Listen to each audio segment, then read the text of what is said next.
We're going to deduce who really is the stronger Umbran sister, the last witch Jeanne or the famed witch Bayonetta.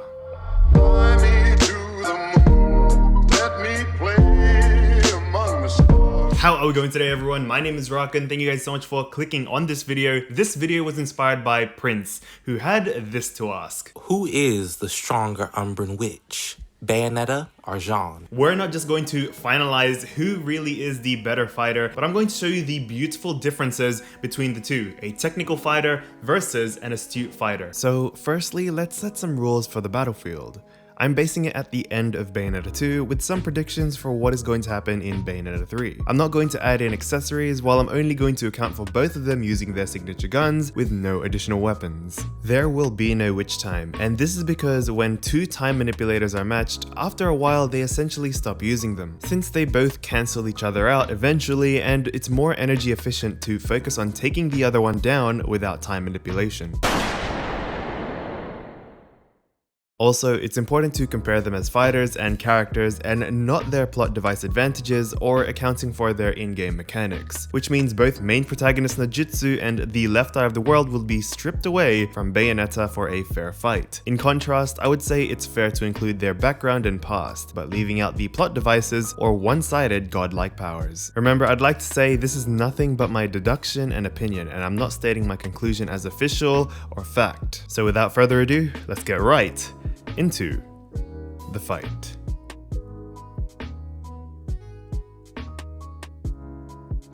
It's safe to say that in regards to fighting angels, their reflexes are basically on par based on how they fought together when they first met, and in the prologue scene of Bayonetta 2. So let's start with Bayonetta's achievements all the way up to Bayonetta 2, because I believe at the end of Bayonetta 2, that is when they're at their full potential. So Bayonetta was able to match Baldur throughout all his matches and completely survive them all. It's up to debate whether or not young Baldur knew this was his daughter from the very start, but him drawing out a blade made out of pure light against his opponent seemed quite serious. Bayonetta has been able to take a blast at the speed of light, twice might I add, and was able to read a god's instant transmission. She is also able to parry tons of matter thrown at her with full force, with the help of Madama Butterfly. However, she was vulnerable enough to be put in a genjutsu by Lopter while she was weakened. In counter to this, Bayonetta has aggressively beaten Alraun in both forms in order to save Jeanne, which I think would make sense since drive and willpower to win is actually more important than some may think.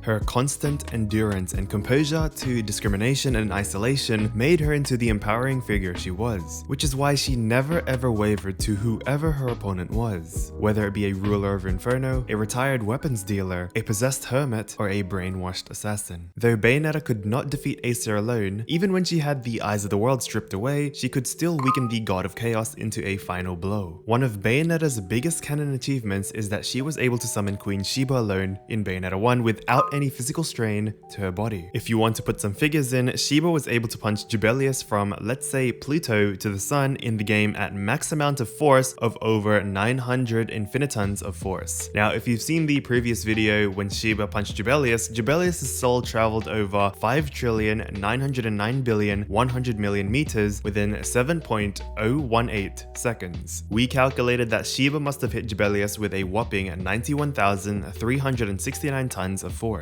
which made her travel at 262 times the speed of light. The thing is though, majority of it was Queen Sheba. However, being able to summon a Dia level threat unscathed as a human is quite the feat. But there is something much more impressive than summoning a Dia level threat. And that is, if you are enjoying this video, please hit that like button and subscribe if you want to see more analysis videos like these. And apparently every like, turn on post notifications, and subscribe actually brings Bayonetta 3 a day earlier. It's weird. Anyway, now let's take a look at Jeanne, the fan favorite.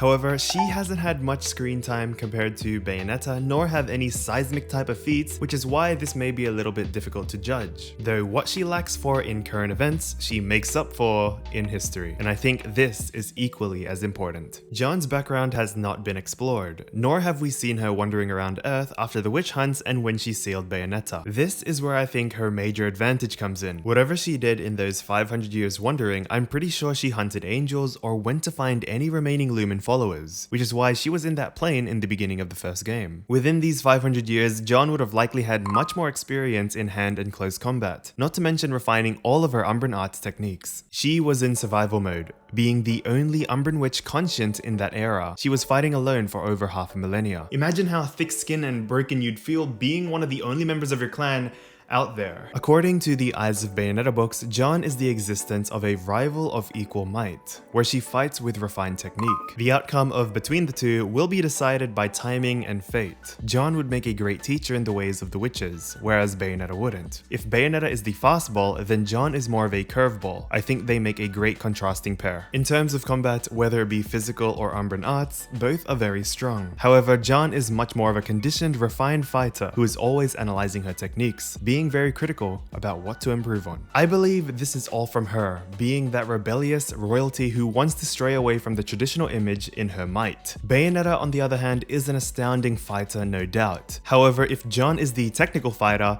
Bayonetta is much more of a fighter who fights for the sake of fighting, as she enjoys it. Her improvement as a warrior comes from the fact that she really loves it. If you noticed, Bayonetta has a more erotic, stylish fighting style compared to Jeanne's. This makes sense because since she woke up from her 500-year coma, she felt a sense of freedom from the constant discrimination she endured as a child. Jeanne, on the other hand, grew up in her crucial development years, which is around 16 onwards, as a survivalist warrior.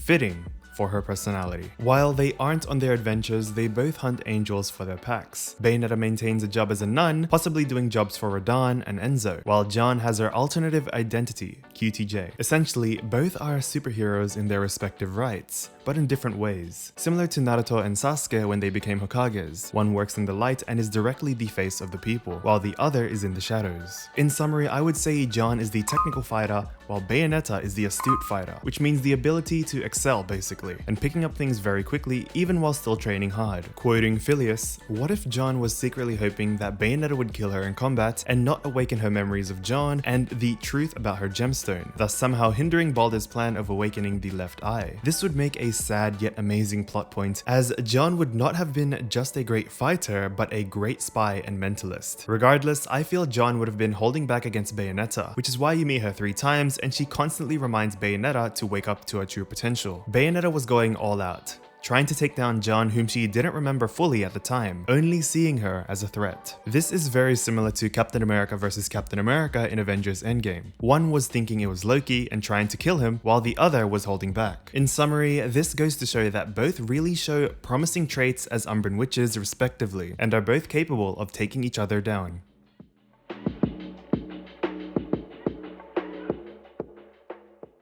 I predict in Bayonetta 3 we will see Jeanne at her true full potential, and I've had my theory out there with the infernal bonds, or the true infernal bonds that I like to call it, but seeing their true potential shine is a absolute must, especially when we are about to witness the second Armageddon. Their magic usage is completely different. Disregarding accessories, Bayonetta is a stylish fighter who still is amazingly strong, but most of the time she prioritizes enjoying the dance while still kicking ass. It's only a few times when she enters serious mode, her attacks become more and more direct and streamlined. I'm not saying her fighting style is weaker, I'm saying it's very different compared to Jeanne, where even Mr. Kamiya stated himself. Jeanne's magic usage is completely efficient, and I believe it's because she likes to push herself, especially with Moth Within. Jeanne is the type of person to wear a train-like Bane mask to limit her oxygen while working out, while Bayonetta is the type of person to execute the workout epically, but with finesse and style. I think that's the best way to explain the differences, and both are still very hard to execute.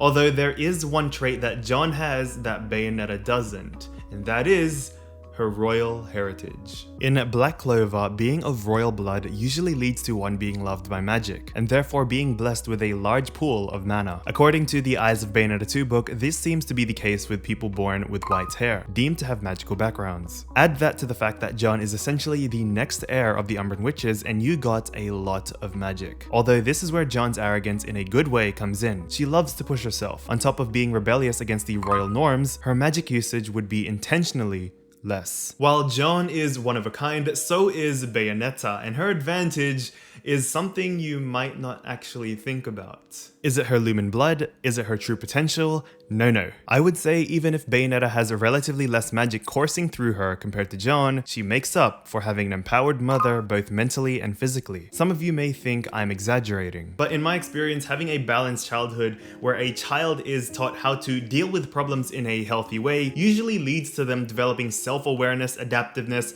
and a healthy amount of confidence. A few professional athletes have shown this, which saw a spike in their child's performance just for supporting their child and disciplining them in a balanced way. Rosa was deemed to be a strong Umbran Witch, whom I'd argue would be able to survive Umbran Witch Ava, the one who invented the Bracelet of Time. Anyway, seeing how her mother was imprisoned, though still managed to smile and empower Cereza when she was younger, this ultimately would have led to Bayonetta smiling in any situation she faced.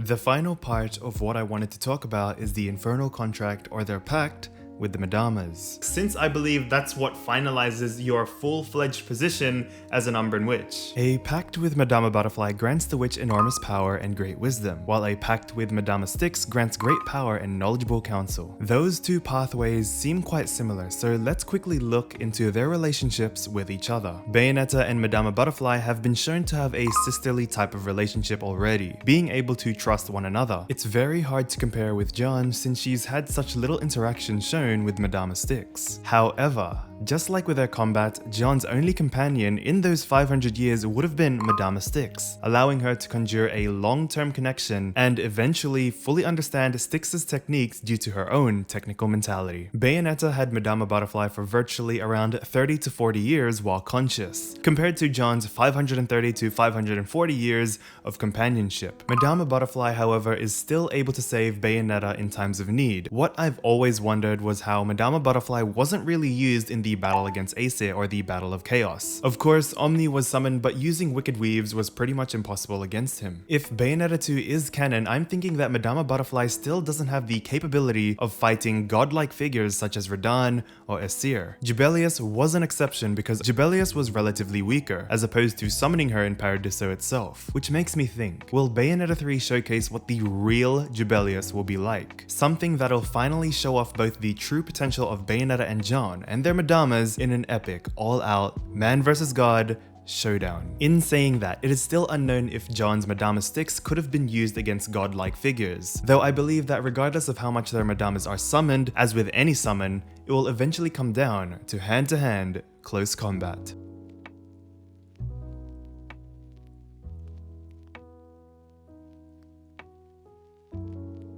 I am imagining a similar fight to most shonen ones, especially Naruto and Sasuke at the end of Shippuden, where they both have used their chakra so much that they are essentially crippled until their final Rasengan or Chidori. I believe that is going to be a similar scenario between Jeanne and Bayonetta. As with the rules and restrictions above, it all comes down to one Umbran Witch. And for my conclusion, which is purely based on opinion and deduction, I believe the winner would be Umbran Witch Jeanne.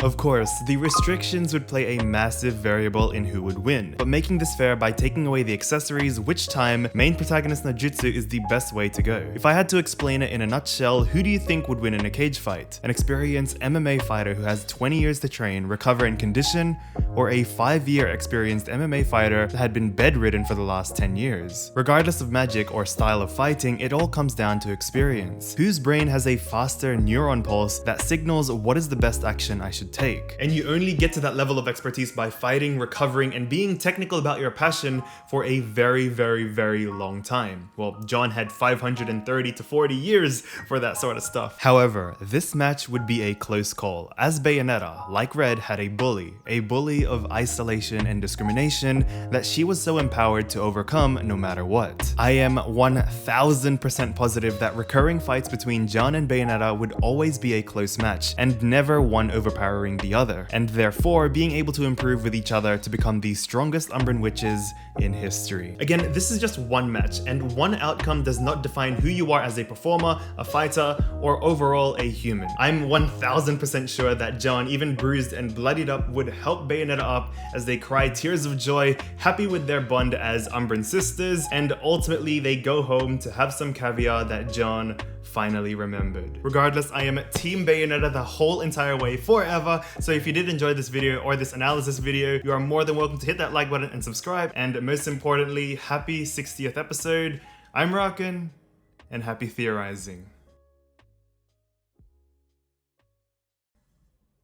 Cool.